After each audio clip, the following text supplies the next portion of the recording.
The National Assembly is holding a plenary session tomorrow where it has agreed to pass a set of so-called livelihood bills following weeks-long bipartisan disputes.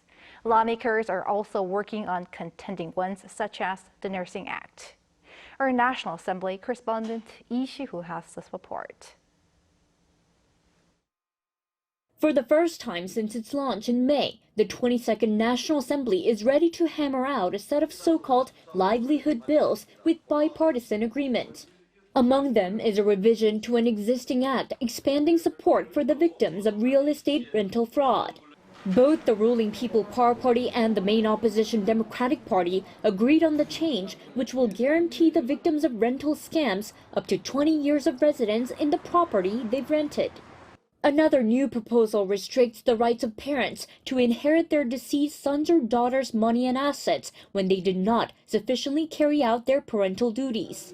The so-called Kuhara bill is named after the late K-pop star whose mother and brother disputed over who would inherit the singer's money after her death. And amid calls for practical support for working parents is a bill calling for the extension of paternity leave from the current 10 to 20 days and fertility treatment leave from the current 3 to 6 days. And for the socially vulnerable are bills to lower energy costs for their homes, as well as the redevelopment of old, worn-out housing. Despite the rare move of unity, however, possible tensions may arise as the DP tries to push for opposition-led bills that have been vetoed by President Yoon Suk-yeol. The party said it's possible they'll put up for a revote a bill on economic relief payment in the form of vouchers worth around 250,000 Korean won, or roughly around $180 to each South Korean citizen.